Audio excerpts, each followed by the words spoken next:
Alô, som, testando o som.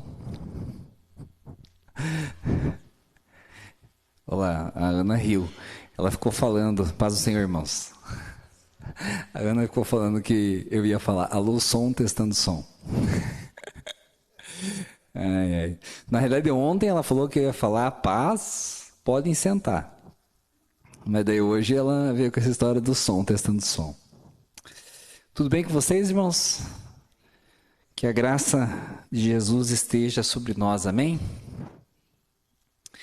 Eu quero convidar você a abrir no livro de Romanos, capítulo 2, no versículo 4. Romanos 2, o versículo 4.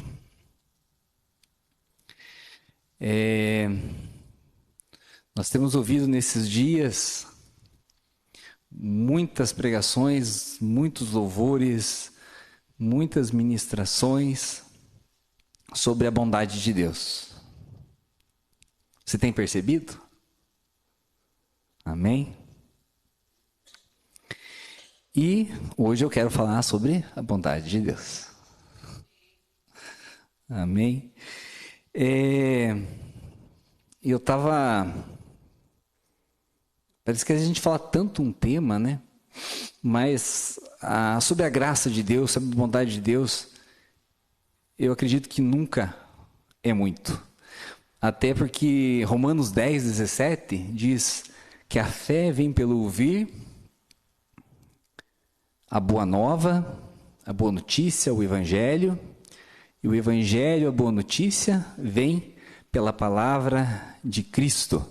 Em algumas, essa versão é da King James, tem algumas versões que falam da palavra de Deus, né? É a mesma coisa, mas a palavra de Deus você pode deixar que a fé vem pelo ouvir sobre a pregação da lei, sobre os mandamentos, aquilo que você deve fazer. Na realidade ali Paulo fala ali, né? Palavra de Cristo, se pegar no grego, não é a palavra de Deus. Claro que a palavra de Deus é a palavra de Cristo, mas ele está falando da boa notícia, está falando do evangelho. Então, a fé vem pelo ouvir, e ouvir de novo, e ouvir de novo. Né? Lá em casa, as crianças estão esses dias querendo comer maionese todo dia. Né? Então, eu ia dizer que ouvir a palavra da graça e da bondade de Deus é que nem comer maionese para as crianças lá. Né? Que eles comem um dia, no outro eles perguntam... Tem maionese? Se eu trouxe uma marmita, tem maionese? Então, a gente come um dia, a gente tem que comer de novo.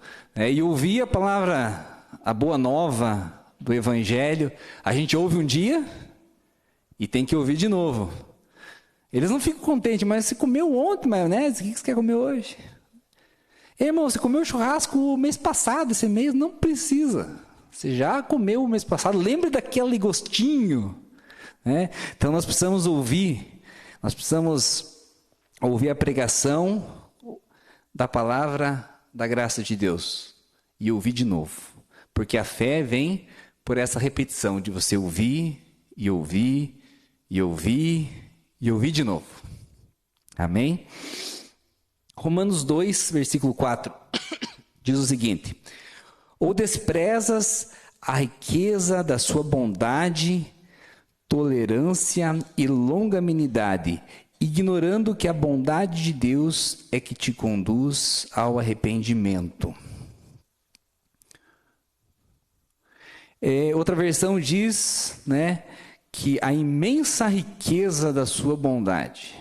Né? Aqui diz riqueza da sua bondade. Outra versão, a imensa. Não é só a bondade de Deus, é a imensa riqueza da sua bondade. Falando de ouvir e ouvir e ouvir de novo, eu peguei essa semana as epístolas de Paulo e fui dar uma olhadinha como que ele termina todas elas. Dá um trabalhinho, sabe? Porque olha que esse Paulo escreveu, né? Falei, puxa, tudo é do Paulo aqui. Mas tudo bem, você começa lá, Romanos, Gálatas, Efésios, né, Filipenses, Colossenses, todas. Irmãos, eu falei, eu quero ver quantas. Eu fui procurar quantas. E eu descobri que não é quantas, é todas. Todas elas ele termina falando que a graça de Deus esteja, que a bondade de Deus, que a paz de Deus, que a graça de Deus esteja com vocês. Ele queria que a última coisa que as pessoas que estavam ouvindo aquela epístola elas gravassem, que elas deviam estar com a graça, com a bondade de Deus sobre a vida delas. E eu vou perguntar para você, você está ouvindo sobre a bondade de Deus? Você está ouvindo sobre a graça de Deus, mas você está desfrutando da bondade de Deus na sua vida?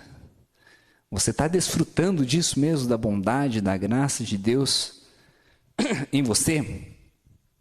Por que isso?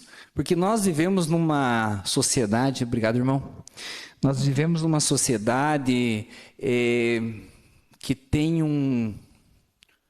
uma formação mental muito religiosa. Nós fomos criados assim, sobre as coisas que nos falaram na infância, sobre o que teu avô falava, que teu tio falava. O que você fala? A gente fala coisas religiosas o tempo todo sem perceber, porque a nossa cultura, a nossa sociedade, ela é baseada na religiosidade. E as crenças, todas as coisas nos levam a pensar num Deus ruim, um Deus vingativo, um Deus que está olhando torto para você, um Deus que está olhando o que você fez de errado. E a gente deixa de olhar a bondade de Deus. A gente deixa de olhar para Deus e ver o quão bom Ele é para nós. O quão bom Ele foi para nós, mas o quão bom Ele é no dia a dia, no nosso decorrer do nosso dia. Quão Deus é bom para nós. Então, para nós desfrutar da vontade de Deus, não basta a gente também ouvir. É bom a gente ouvir e ouvir e ouvir, mas a gente tem que crer naquilo que a gente ouve. Se a gente ouvir e não crer, a gente não consegue viver. Então, eu queria começar voltando lá no início, quando Deus criou o homem e a mulher. E hoje eu estava, só fazer um parênteses aqui, eu estava pensando como, eu comecei falando sobre a Lossom, porque para mim isso era muito interessante, porque foi a minha filha que disse, e a gente fica, assim, apaixonado pelos nossos filhos. Não sei se você fica assim, às vezes você fica irritado também, mas o que eles fazem a gente baba muitas vezes, E eu tenho visto que quando vem um filho a gente baba, quando vem dois a gente baba mais ainda, E baba nos dois, E parece que aumenta a baba. E eu quero ver quando vem o terceiro. Você tem tanta baba para isso, mas tudo bem. Mas e Deus, Ele é o nosso Pai. E eu estava pensando lá no Gênesis, quando Deus criou o homem, Deus criou a mulher. E eu quero te contar uma coisa que eu vi, que eu aprendi, sobre a bondade de Deus e como Deus enxerga, como Deus olha para nós de uma maneira diferente. Lá em Gênesis, depois a gente podia ver isso numa outra vez, mas bem rápido, Deus se revela lá, o começo lá diz, Elohim criou, Deus, Elohim, o Deus Criador. Criou. Quando chega em Gênesis 2:4, não vou abrir lá, que começa a falar do relacionamento de Deus com o homem, ele muda o nome. Não fala mais Elohim. Ele fala Yahvé Elohim. Se você pegar a tradução da King James, ela coloca lá, o Senhor Deus. Ele coloca dois nomes. É a primeira vez que aparece Yahvé. Yahvé não é o Deus Criador. Yahvé é o Deus da aliança. Então, quando Deus olha para nós, olha para mim, olha para você, Ele lembra da aliança. O homem nem tinha caído ainda e ele já estava falando da aliança. Ele lembra da aliança que ele fez com Abraão, a aliança que ele fez em Jesus, comigo e com você. Amém? Então, voltando lá para o início, lá para Adão, eu queria falar umas coisas, falando dessa religiosidade que nós temos enraigada dentro de nós, que nós devemos lutar contra isso. Eu tenho lutado contra isso. Às vezes, as pessoas até podem interpretar mal, né? Mas nós precisamos lutar contra a religiosidade. E Adão, quando ele pecou, o que Adão fez? Adão pecou, ele olhou para ele e falou, ixi, tô nu. O que ele fez? Correu, né? A Bíblia diz ali, ixi, irmãos, derrubei água. Molhou o chão. Mas a Bíblia diz que Adão foi lá e coseu, ele fabricou, né? Ele costurou, sei lá como, né? Ajeitou umas folhas de figueira, e as folhas de figueira são grandes, são umas folhas bem grandes, não é folha igual de laranjeira, assim, né? Ia dar uma servição para ele fazer, eram folhas grandes. E ele fez uma vestimenta para ele muito rapidinho, acho que deve ter levado uma meia hora, ali, 1 hora ali, fez para ele, para a mulher, se vestiu, né? Porque antes de Deus aparecer, ele já estava vestido. E o que essas folhas representam? Representam exatamente isso, o esforço dele, o esforço próprio dele de cobrir o seu pecado, de cobrir o seu erro, de cobrir aquilo que ele realmente viu nele. Ele olhou para ele e ele viu, poxa, eu estou nu, eu sou pecador, eu pequei, eu me rebelei contra Deus e ele se cobriu. Com uma coisa muito elementar, e a religiosidade é assim, as pessoas se cobrem com as folhas, e isso é muito fácil.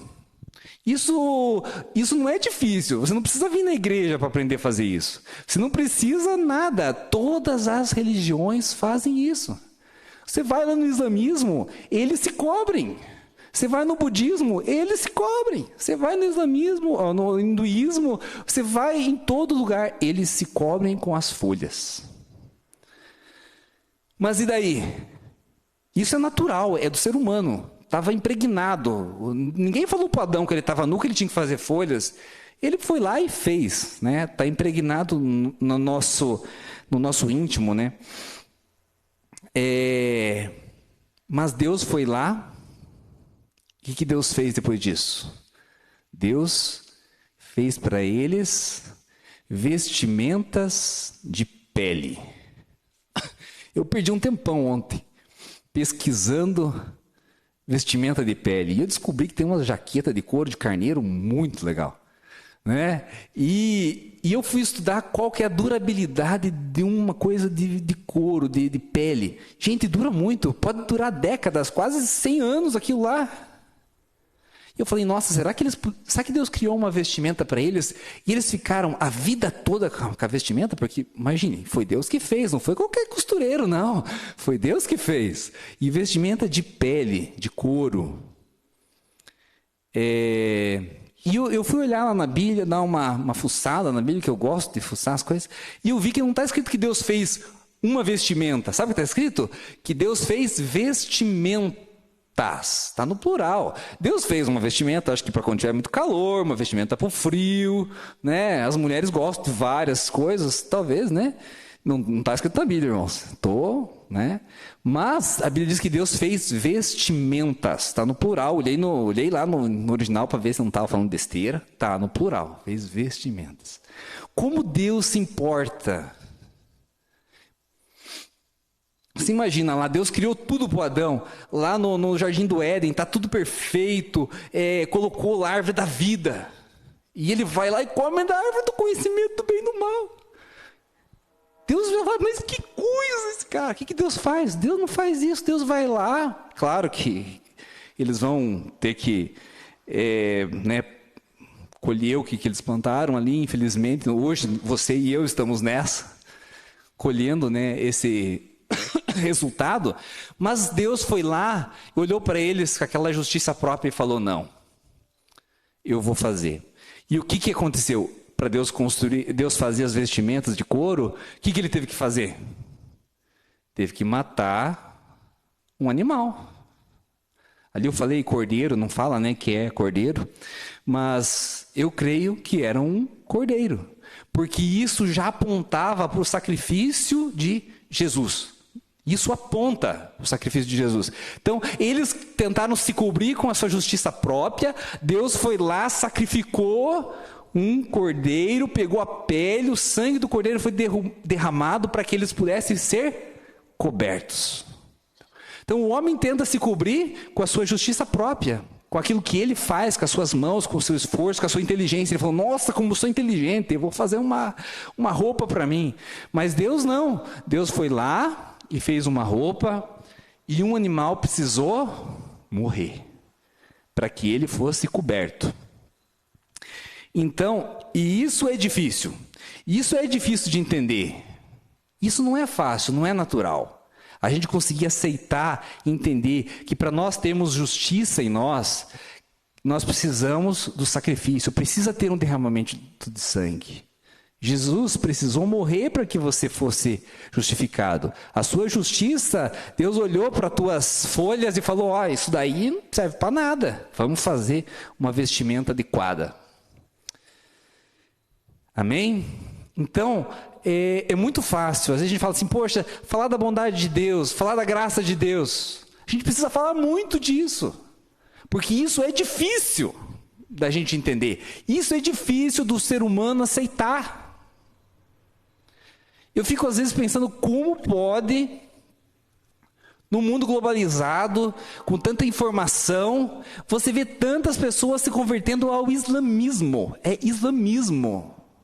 Aquilo que prega uma coisa totalmente fechada, com coisas terríveis. Mas por que as pessoas estão indo para esse lado?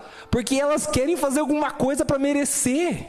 Elas querem a sua justiça própria. Elas querem ser. Não, eu vou porque eu faço. E as pessoas querem isso. As pessoas não querem, né? Uma parte das pessoas não querem receber de Deus. Elas querem fazer. E isso está dentro de nós. E isso a gente acaba fazendo no nosso dia a dia. E mais para frente continua a história ali, e Deus deu a Adão e Eva filhos. Veio, né, Caim e Abel. E essa história sempre me deixou assim pensativo. Estava falando para minha esposa ontem.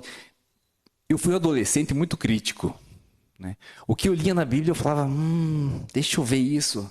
Mas por que isso? Não parece muito legal. Eu não aceitava tudo assim. Eu ficava perguntando, pesquisando e falando, mas por que Deus? Do sacrifício de Caim e de Abel. Por que Deus não recebeu o sacrifício de Caim? Coitado do Caim! Ele foi lá, fez um sacrifício e a fumacinha não subiu. Que culpa ele tem? Claro que, eu falei, porque na Bíblia não está escrito, e não está escrito, que o sacrifício precisava ser de animal. Não está escrito. Talvez ele soubesse, talvez foi uma rebeldia dele, mas na Bíblia não está escrito. Mas eu estudando sobre justiça própria, estudando sobre essas coisas, ouvi também uma pregação sobre isso, se eu não estou enganado. Porque às vezes a gente acha que está tendo alguma ideia, mas aquilo a gente já ouviu, né? A gente só está reproduzindo. Então, a questão do altar de Caim. O que o Caim veio oferecer para Deus? Ele foi lá, ele era agricultor, ele trouxe para Deus aquilo que ele tinha produzido. Vamos dizer que ele plantou lá laranja, plantou trigo para fazer pão.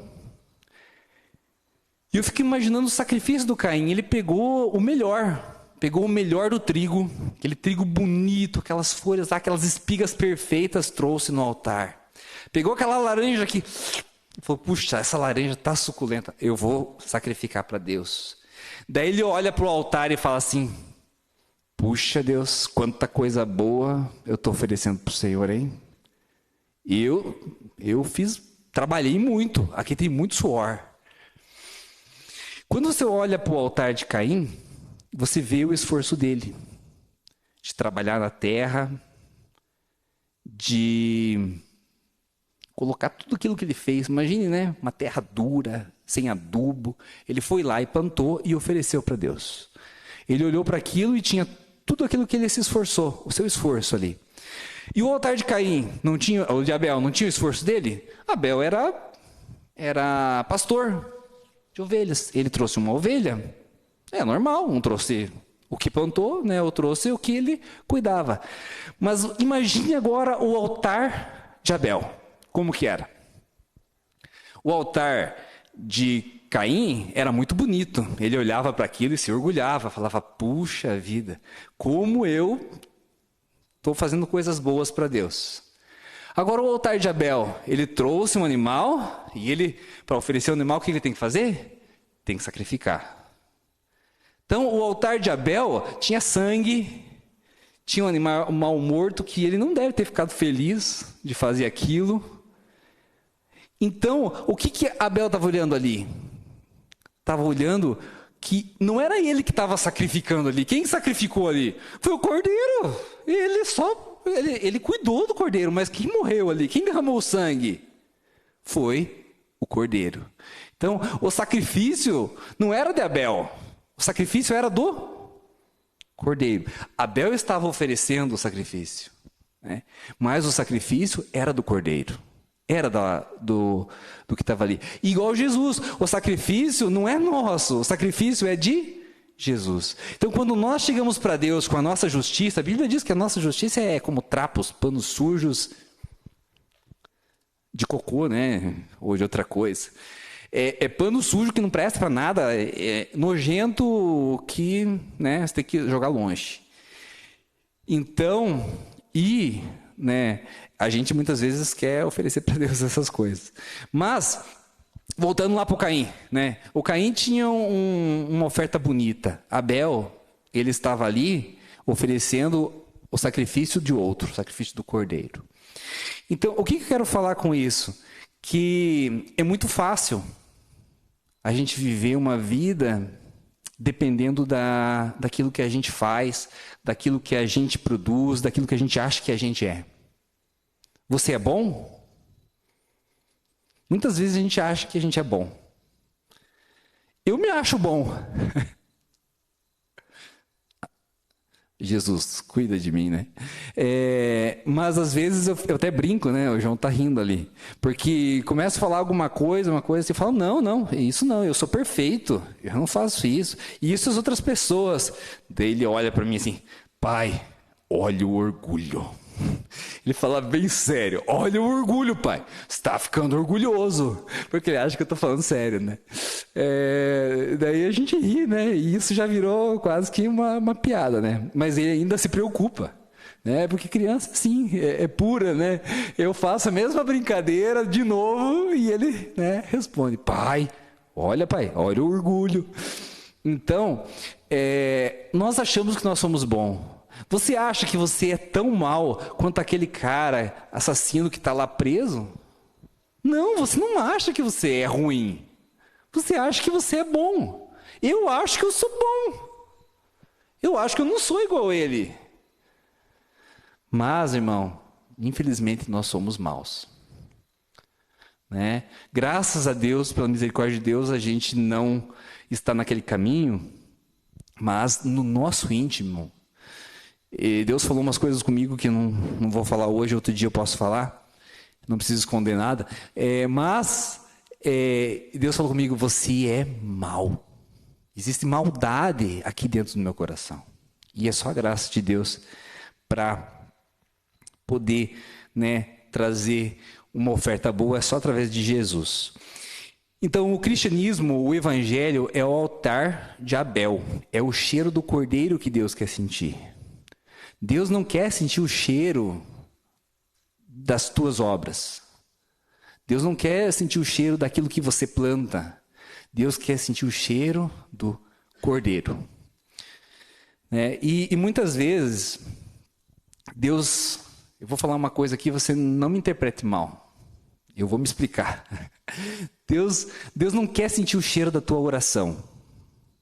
Deus não quer sentir o cheiro da tua leitura da Bíblia. Deus não quer sentir o cheiro do teu dízimo.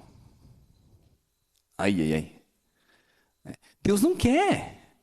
Deus não quer sentir o cheiro do meu dízimo. Não quer, imagine. Né? Eu não estou falando, irmãos, que não é para citar o dízimo. Não estou falando que não é para orar, imagine. Né? Você tem um pai que te ama, que fez tudo por você e você não quer falar com ele? Misericórdia, isso é totalmente ilógico, né?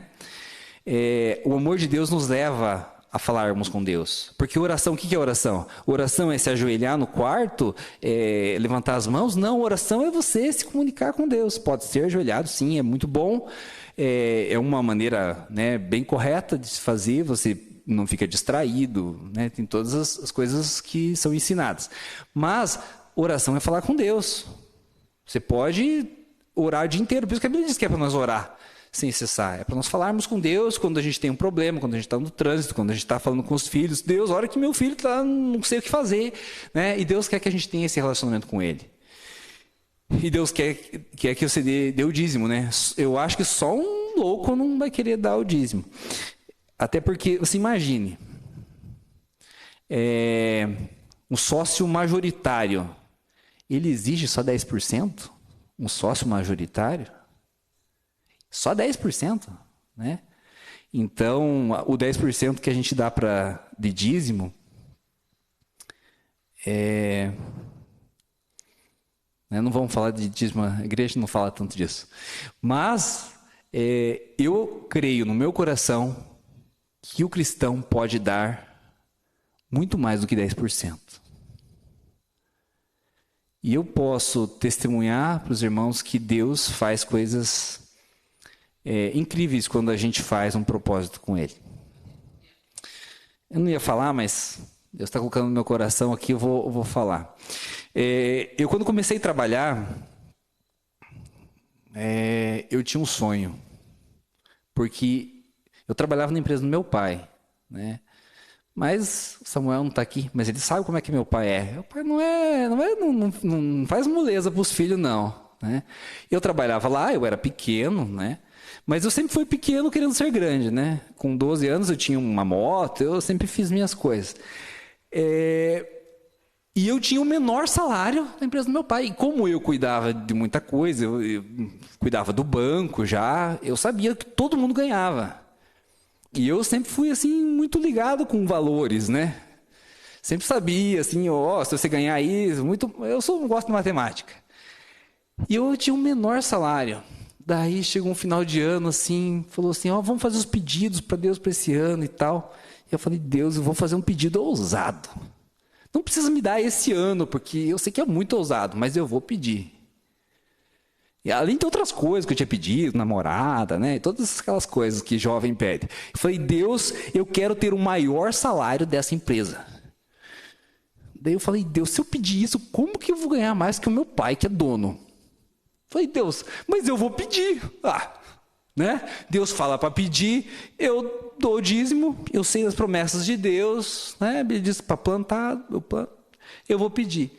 E, irmãos, chegou o dia que isso aconteceu. Porque meu pai deixou a empresa para mim cuidar, veio trabalhar só com a igreja, e chegou e me fez uma proposta. Que a empresa tiver de lucro, a gente tira uma parte para a empresa, o que sobrar a gente divide no meio, metade para mim e metade para você. Eu falei, Deus, eu lembrei na hora quando ele falou isso. Eu lembrei na hora, falei, Deus, eu lembro aquele dia que eu falei para o Senhor que eu queria ter um maior salário. Mas Deus não chegou ainda, porque é metade e metade. Então não é maior. Né? E daí eu era sócio dele de uma outra empresa que eu tinha aberto, que era uma empresa de lajes pré-moldadas, que o nome é Torre Forte, que até hoje minha empresa se chama Torre Forte. E daí um dia ele chegou para mim, Adriano, eu estou pensando nessa empresa aqui, não sei, você que está cuidando, não está dando muito lucro também, né? Está meio difícil, tal. Você não quer comprar a minha parte? Estou precisando de um dinheirinho aqui, você compra a minha parte né? E você me paga o aluguel do barracão. Falei, uma boa ideia, hein? Minha esposa falava, não, esse negócio não dá lucro, não faça isso. Essa ideia de mulher sempre é muito, né, matemática. Fui lá e falei, tá bom. Deu certo, a gente fez um negócio lá, acertamos os valores. E eu comprei a parte dele, que era bem pequena na época. Mas o que aconteceu? Eu fiquei com a empresa para mim, eu só pagava aluguel. Chegou uma hora que o salário, que a empresa rendia, dava mais do que o aluguel. E, consequentemente, eu tinha o maior salário. E daí eu saí da empresa. Brincadeira, depois de um tempo, né? Tava difícil as coisas, pedi para sair. Minha mãe ficou brava comigo, né? Eu soube disso. Mas era o propósito de Deus, né? Da gente sair naquela hora. Mas Deus cumpriu aquilo. E Deus pode fazer coisas que para mim, naquela mente que eu tinha de criança, e isso levou uns 4 anos para acontecer, acho que um pouco mais, uns 5 anos, era uma coisa impossível. Eu falei, não é possível. Eu via o salário dos caras que trabalhavam lá, que eram os profissionais, e eu olhava e falava, gente, eu nunca vou ganhar isso, porque, gente, eu só ajudo aqui, entendeu? Mas Deus faz isso nas nossas vidas, né? E quando a gente não depende de nós, só falar mais uma coisa de dinheiro bem rápido, que não tem a ver com muito dinheiro. Chegou um ano da minha vida, que era o ano da pandemia, eu fiquei em casa cuidando da esposa, dos filhos, fazendo parquinho para os filhos, e eu deixei meu trabalho. Eu continuei fazendo à distância. E eu trabalho com construção, e existe um ditado que é o olho do dono que engorda o gado, não é isso? Uma coisa assim? Se não estiver olhando, não funciona. E construção é pior do que gado, irmãos. Se você não estiver lá, o negócio não funciona. E eu falei, gente, eu não vou lá por causa da pandemia, estou aqui em casa, né? Nem na igreja a gente vinha. E esse negócio não vai dar certo. Eu tenho um cronograma das minhas finanças, assim, uma planilha muito detalhada. E sabe qual o ano que eu mais fui abençoado? Que eu mais financeiramente fui abençoado? Foi no ano que eu não fiz nada. Foi no ano que eu fiquei em casa, que eu fiz parquinho, que eu fiquei... Foi o ano... Esse tempo que eu estava lá, tal, esse ano foi assim... Falei, Deus, mas esse ano é o ano da pandemia. O que está acontecendo aqui nessas contas? Que eu não percebi na hora.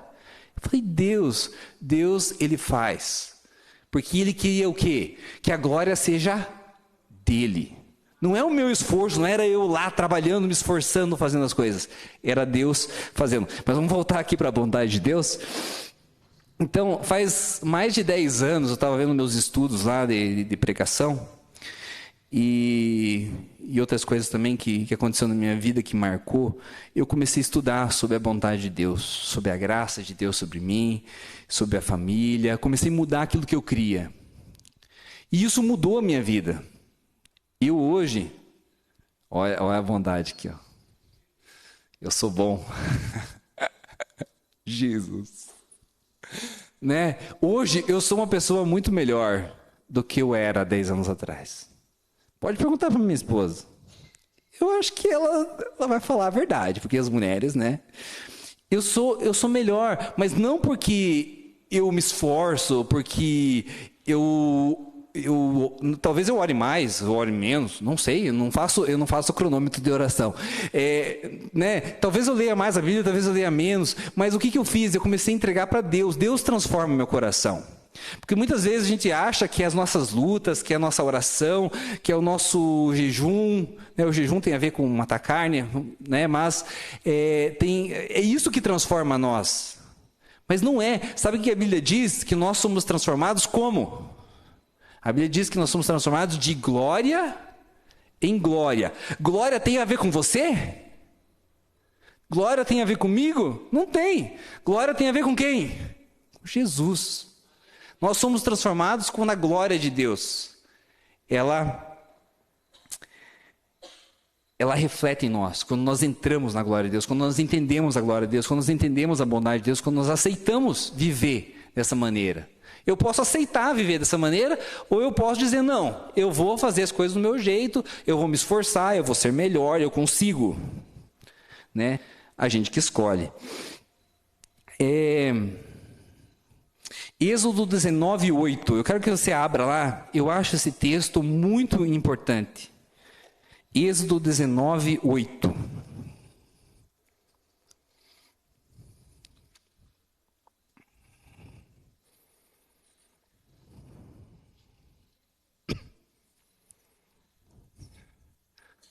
Êxodo 19:8 diz o seguinte: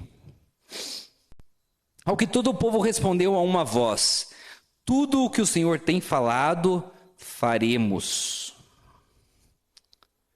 E infelizmente, relatou Moisés ao Senhor as palavras do povo. Não está escrito infelizmente na Bíblia. Isso fui eu que coloquei. Então, E é o que todo o povo respondeu quando Deus tinha falado lá o que eles deviam fazer, que eles deviam obedecer e tudo mais, né? Tudo o que o Senhor tem falado, faremos. No hebraico começa assim, faremos. Esqueci a palavra agora, eu li lá tantas vezes, mas me deu um branco. Faremos, nós podemos, é assim, tipo, imperativo daquilo que ele pode, né? É a mesma palavra que Deus usou quando Deus criou o homem, façamos, né? Eles falaram, nós temos poder, nós podemos fazer tudo o que o Senhor mandou. E, irmãos, se você olhar esse texto, em Êxodo não dá para ver, porque a partir disso logo termina o capítulo, mas se você pegar em Deuteronômio também fala esse texto, né? Antes disso, o povo estava vivendo a bênção de Deus, a bondade de Deus, a graça de Deus. Deixa eu te contar. Eles saíram do Egito, eles chegaram no Mar Vermelho, e o que aconteceu? Eles oraram para os egípcios vindo atrás deles. Eles falaram, Deus, o Senhor vai nos dar vitória. Não, eles começaram a gritar com Moisés, Moisés, você nos trouxe aqui para nós morrermos nesse deserto, não sei o quê, não tinha sepultura no Egito para nós, né? Nós vamos morrer aqui. E murmuravam contra Moisés e contra Deus. O que Deus fez? Abriu o Mar Vermelho. Virou parede, eles passaram. Depois que eles passaram, Moisés estendeu o cajado, o mar engoliu todos aqueles exércitos. E aquilo foi uma coisa muito poderosa, porque eu estava vendo, diz que cavalo, se vir uma enchente, eles sobrevivem. E ali fala que morreu os egípcios, os cavalos e os cavaleiros, morreu tudo. E sabe o que aconteceu quando o povo chegou do outro lado? Deus fez a maré levar os egípcios mortos, sabe para onde? De volta para o Egito? Não, para o lado deles. Eles olharam lá e estava tudo morto, sabe para quê? Para eles depois lembrar, os nossos inimigos estão mortos, eles tinham aquilo na memória deles. Deus matou todos. E sabe o que aconteceu? Diz que os egípcios, eles eram muito religiosos e tinham muitas coisas, e eles iam para a batalha, sabe como? Com pendente de ouro, com cinto de ouro, de prata. Eles iam assim com as melhores coisas que eles tinham, com tudo de ouro, de prata, o melhor que eles tinham. Eles iam. O que aconteceu? Eles olharam lá, tudo aqueles ouros, você acha que eles deixaram lá? Foram lá e pegaram tudo, despojo, além do que eles já tinham ganhado. Tá, depois disso eles começaram a reclamar lá, Deus, nós não temos pão, não temos comida, não temos o quê. O que Deus fez? Mandou um maná do céu. Maná do céu. Para eles. Depois eles falaram, não tem carne. Lá no Egito tinha carne, pá. O que Deus fez? Mandou codornizes. Depois eles falaram que não tinha água. Deus falou para Moisés, bata na rocha. Bateu na rocha e jorrou a água. E assim foi. Depois que eles falaram isso, o que aconteceu?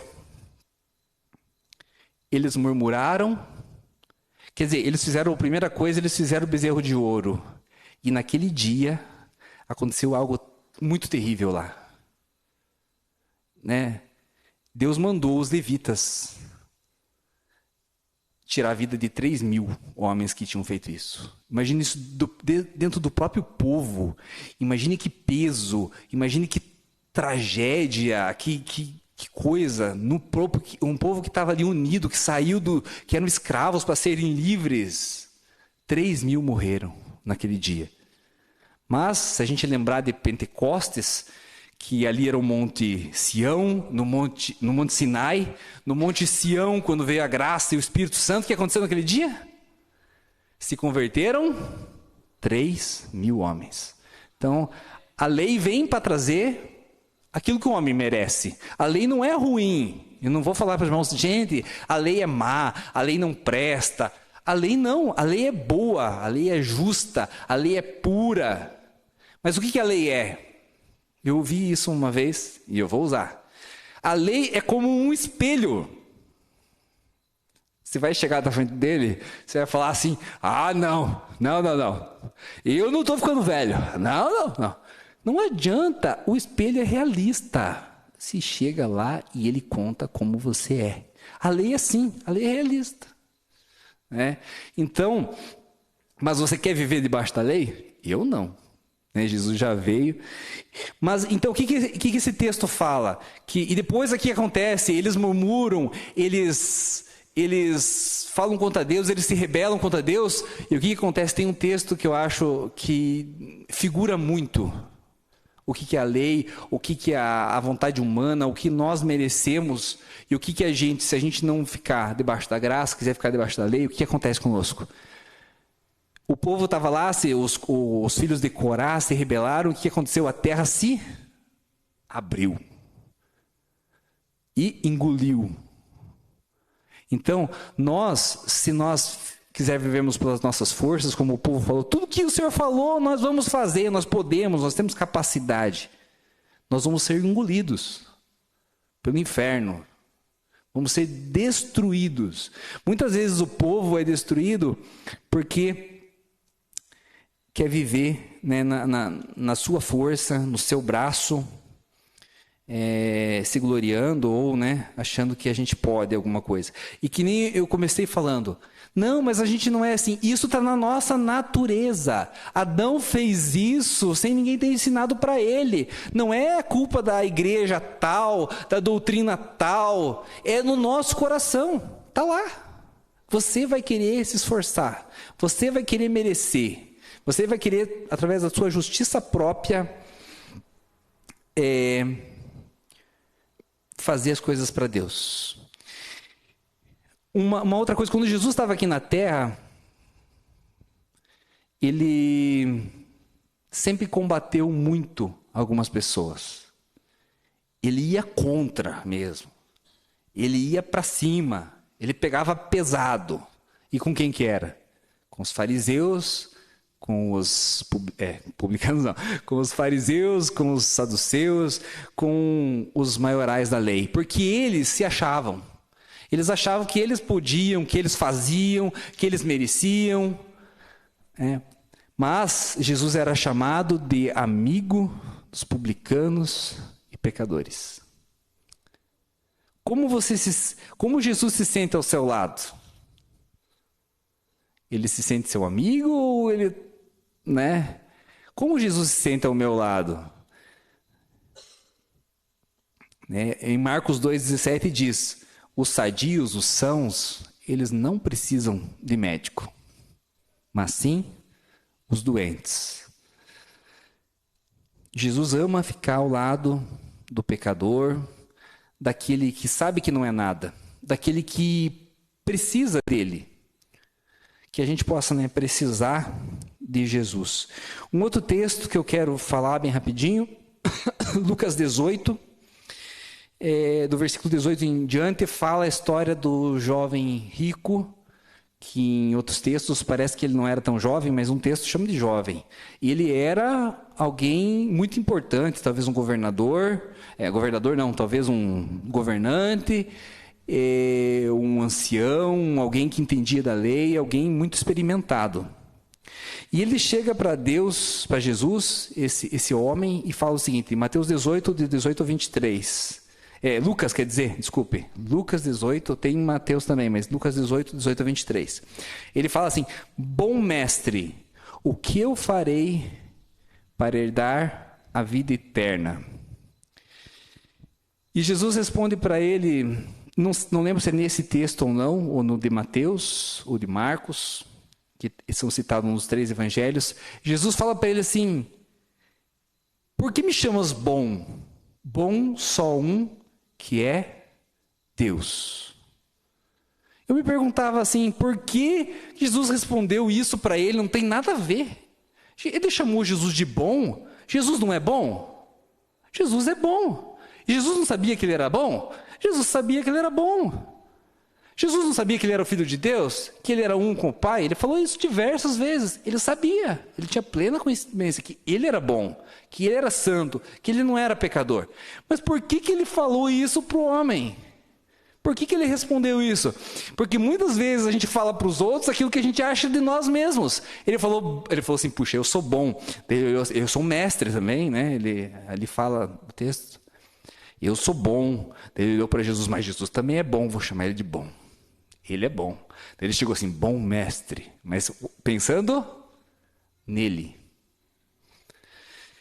E, né, Jesus respondeu para ele, né, que ele falou, o que eu posso fazer para herdar a vida eterna? Jesus falou, você conhece os mandamentos? Ele falou, sim, eu obedeço todos. E o texto de Marcos fala que Jesus o amou. Ele era uma pessoa muito boa. Ele era uma pessoa muito direita, era uma pessoa que fazia as coisas boas, tinha um bom coração. Era melhor que todos, talvez ali. Talvez o melhor que tinha em Israel. Mas o que Jesus falou para ele? Vende tudo o que você tem e dê aos pobres. Por quê? Porque se ele vendesse, se ele desse tudo o que ele tinha e desse para os pobres, o que ele ia ter? Ele não ia ter nada. E as pessoas que se baseiam na sua justiça, naquilo que elas são, elas querem ter alguma coisa. Jesus falou, dê tudo. Ele falou, mas daí eu vou ficar dependente. Eu não quero ser. Eu preciso ter as coisas minhas para mim não depender de ninguém. E muitas vezes a gente é assim, né? Não estou falando que você tem que depender dos outros, né? Nós devemos ter nossa independência financeira, é importante. Nós crescemos, não pode depender mais do papai, da mamãe depois que cresce, né? Mas nós devemos ser dependentes de Jesus. E ele queria ser independente. E Jesus foi muito duro com ele. Jesus, né, chegou lá e fala que ele se entristeceu muito. Ele ficou muito triste e foi embora. Então, essa questão, né, de a gente achar que a gente é bom, é uma coisa que a gente precisa sempre meditar. Meditar na bondade de Deus, que Deus é bom. Não eu, não você. Uma última coisa para a gente encerrar. As coisas boas que a gente faz, o fruto, a Bíblia chama isso de fruto, o fruto do Espírito em nós, ele é consequência de uma árvore saudável. Amém? O fruto, ele é consequência. Se você tem uma árvore saudável, ela vai dar fruto. E a Bíblia diz que você é apenas... Você é uma árvore? Não. A Bíblia diz lá no texto, esqueci o capítulo, que você é um galho, né? Um ramo. Então, a árvore precisa ser boa. E qual que é a árvore? Jesus. Você está preso na melhor árvore do mundo. Então, para o galho, para o ramo produzir fruto, ele precisa, a Bíblia diz, que estar conectado na videira. E ali fala uma coisa, e eu fiquei lembrando de quando eu era pequeno, na minha casa, uma bênção que eu tinha uma videira lá, né? A gente chama de... que dá uva. Como que chama também? Parreira, né? Parreira, a gente chamava de parreira. Tinha uma parreira lá embaixo de uns pessegueiros, tinha umas madeiras, acho que meu pai colocou, e dava uva. E eu ia lá e comia as uvas. E eu tenho isso na minha mente. Não sei se você sabe como é que é uma videira, como que é uma parreira. Ela não tem um tronco forte e os galhos grandes. Ela não é uma árvore assim. Ela é uma trepadeira. Certo? Eu ia trazer até uma foto, fica bem não trazendo. Ela é uma trepadeira. Ou seja, ali no meio, a gente já não sabe mais o que é ramo, o que é o caule. Está tudo interligado. E a Bíblia diz que nós estamos ligados com Cristo, nós estamos conectados com Ele. Deus quer quando olhar para mim, para você, Ele fala, é Jesus ou é meu filho? Não, os dois são um, eles estão interligados, eles estão conectados. Por isso que a Bíblia fala, né? Jesus é a videira e nós somos os ramos. Uma coisa muito, muito bonita também, que com certeza Deus sabia disso quando falou, quando escolheu essa comparação, né? Que a videira, ela precisa de uma estrutura para ela ser colocada. Muitas vezes são feitas estruturas de madeira, inclusive em muitos lugares é feito em formato de cruz. Eles fazem as madeiras em formato de cruz e as trepadeiras sobem e os ramos estão ali, né, em cima e as uvas ficam penduradas. Você talvez já viu essa imagem. É lindo essa imagem. Então, para nós podermos produzir o nosso fruto, nós precisamos estar apoiados no tronco, na árvore, na cruz de Jesus. Além de, né, tem a comparação dele ser. E outra coisa, se você quer produzir fruto por você mesmo, você acha que você pode, você não tem a cruz, você não tem nada, você já viu uma videira produzir fruto? Porque como eu falei, a videira ela é uma trepadeira, né? Então, se não tiver onde trepar, vai andar pelo chão. Você já viu a videira produzir fruto estando no chão? Vai virar uma abóbora, né? A abóbora está no chão, mas uvas não dá no chão. A uva, para produzir, precisa da estrutura, precisa de Jesus, né? E se der abóbora, irmão, eu acho que vai virar um Halloween, né? Misericórdia. Porque vira, né? As nossas obras, vira abóbora, vira, né? Então, nós precisamos de Jesus. Eu queria que você se colocasse de pé. Eu queria falar ainda do filho pródigo, mas uma outra vez eu falo. Que senão a gente fica com muito sono, né? Eu estava muito cansado. Hoje foi um dia que só Jesus. Mas agora eu descansei, hein? Amém? Vamos estar orando, colocando diante de Deus a nossa vida e que Deus fale no nosso coração sobre tudo aquilo que a gente viu aqui na palavra de Deus. Deus, nós queremos colocar o nosso coração diante do Senhor. Nós queremos que o Senhor fale conosco, Deus, através da Tua palavra todos os dias. Que a gente possa, como Romanos 10:17 diz, ouvir a boa nova do Evangelho. Ouvir, Deus, a boa nova do Evangelho, porque a nossa fé vem pelo ouvir. Que a nossa fé, Deus, em Ti, a nossa certeza de que o Senhor nos ama, que o Senhor, Deus, nos quer perto, que a nossa certeza de que o Senhor é bom para conosco, que a Tua bondade, Deus, é imensa sobre nós. Que nós possamos entender através da Tua palavra, Deus, tudo que o Senhor quer que nós vivamos. Que nós possamos ser, Deus, transformados. Que o meu coração, Deus, possa ser transformado de glória em glória. Que nós possamos, Deus, olhar para Jesus e sermos transformados. Que nós possamos, Deus, estarmos, Deus, realmente ligados à videira. Deus, nós temos o nosso desejo do nosso coração de estarmos ligados em Ti. E pedimos que o Senhor faça, Deus, a nossa vida produzir frutos. Que esses frutos, Deus, possam chegar e tocar em outras vidas. Que outras vidas possam vir a conhecer o Senhor através de nós, Deus, daquilo que o Senhor faz no nosso coração. Que o Senhor faz através das nossas atitudes, das nossas mãos, através das nossas palavras, através daquilo que nós agimos, Deus, das nossas atitudes, daquilo que nós fazemos no nosso dia a dia, no nosso trabalho. Deus, nos encha do Teu Espírito Santo e da revelação do Senhor todos os dias. Nós Te louvamos, Pai, porque o Senhor é bom, porque a Tua bondade é tão grande que nós não podemos nem entender como o Senhor consegue nos amar tanto, nos aceitar tanto do jeito que nós somos, e que nós possamos, Deus, poder viver todos os nossos dias para o Senhor, no nome de Jesus. Amém.